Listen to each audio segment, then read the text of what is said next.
माननीय अध्यक्ष जी। संसद के शीतकालीन सत्र में काफी जोरों शोरों से आतंकवाद के खिलाफ बहस चल रही थी। इस सत्र में पक्ष तथा विपक्ष के नेताओं द्वारा अपना अपना विचार पेश हो रहा था। Point of order is under what rule? लेकिन किसी को क्या खबर थी कि जिस आतंकवाद के बारे में बात चल रही है उसी आतंकवाद का काफिला है दबे पांव संसद की चार दीवारी को पार कर चुका है।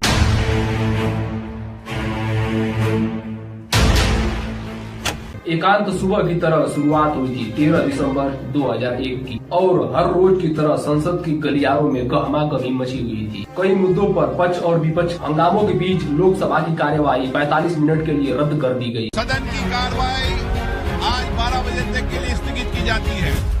इसके बाद तत्कालीन प्रधानमंत्री अटल बिहारी वाजपेयी अपने आवास में चले गए। नई संसद की कार्यवाही से ब्रेक लेकर सांसद और सरकारी ऑफिसर तथा कर्मचारी सुबह की गुनगुनी धूप का आनंद लेते हुए संसद की गलियारों में इधर उधर टहलने लगे।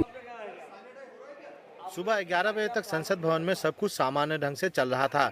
कारगिल ताबूत घोटाला और घड़ी अपना समय 11:20 बता रही थी। तभी संसद के गेट नंबर 11 पर हलचल सी होने लगती है, क्योंकि तत्कालीन उपराष्ट्रपति कृष्णकांत जी का काफिला उसी रास्ते से निकल रहा था। सुरक्षा कर्मी तथा ऑफिसर अपना अपना पोजीशन लेते हैं। सभी का ध्यान उपराष्ट्रपति के काफिले पर था। ठीक इसी बीच सुरक्षा कर्मियों तथा ऑफिसरों की व्यस्त होने का फायदा उठाती है एक सफेद ब्रांड एम्बेसडर कार और संसद में प्रवेश कर जाती है और जिसका नंबर था PL3CJ 1527। ये सीधा जाकर कृष्णकांत जी की गाड़ी को टक्कर मारती है। अचानक हुई इस घटना से मानो संसद की चारों गलियारों में हड़कंप सा मच गया और कार की रफ्तार को देखकर संसद के सुरक्षा कर्मी तथा सरकारी ऑफिसर, इन सुरक्षा कर्मियों के बीच एक सुरक्षा कर्मी जगदीश प्रसाद यादव बिना कुछ सोचे सफेद कार के पीछे दौड़ लगा देता है। तेज रफ्तार दौड़ रही सफेद कार अचानक रुकती है और नापाक इरादे लेकर बाहर आते हैं 5 आतंकवादी। इससे पहले सिक्योरिटी गार्ड तथा सरकारी ऑफिसर कुछ समझ पाते, उन 5 आतंकवादियों ने अपनी गोलियों से पूरी संसद की गलियारों को गूंज उठा दिया। इस बीच सुरक्षा कर्मी जगदीश प्रसाद यादव ने आतंकियों से लड़ जाते हैं और अपना अदम्य साहस का परिचय देते हुए शहीद हो जाते हैं।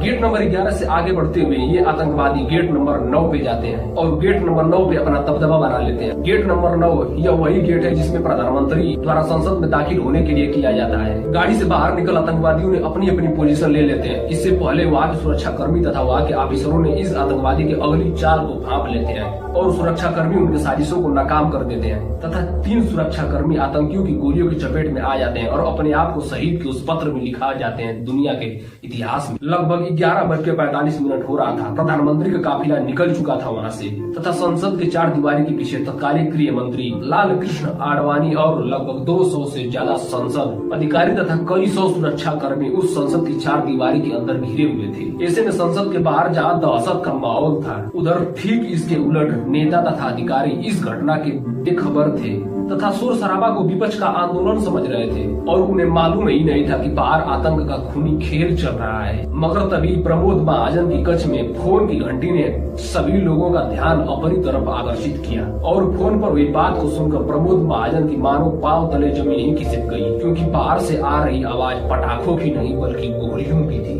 बम धमाके तथा फायरिंग की आवाज मानो सभी के कानों को चीरती हुई प्रतीत हो रही थी। कुछ मिनटों में संसद के अंदर एक जबरदस्त अफरा तफरी मच गई। संसद के भीतर मचे इस भड़कम के बीच 5 आतंकवादी अंधाधुंध फायरिंग कर रहे थे। आतंकवादी गेट नंबर 9 पर बढ़ रहे थे।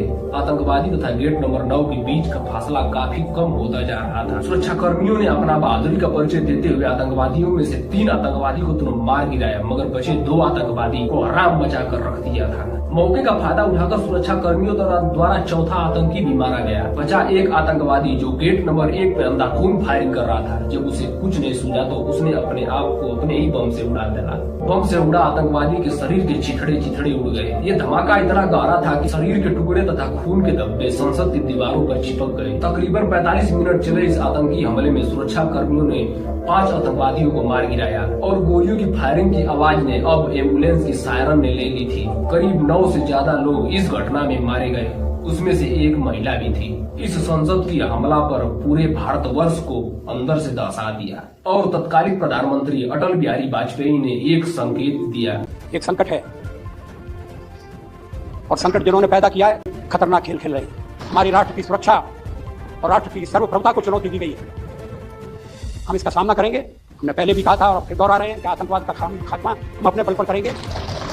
आतंकियों का बैग तथा शरीर ने सबूत का काम किया और इससे साफ हो गया कि इस आतंकवादी हमले में पाकिस्तान का नाकाम हरकत थी और दिल्ली पुलिस कर्मियों द्वारा इस आतंकवादी के मास्टरमाइंड को गिरफ्तार कर लिया गया। इसमें अफजल गुरु और उसका चचेरा भाई शौकत हुसैन गुरु और उसकी पत्नी अफसा गुरु और दिल्ली यूनिवर्सिटी का प्रोफेसर SAR गिलानी शामिल थे। अफसा गुरु और SAR गिलानी को कोई सबूत न पाने की वजह से कोर्ट द्वारा इन दोनों को बरी कर दिया गया, मगर अफजल गुरु को फांसी की सजा सुनाई गई।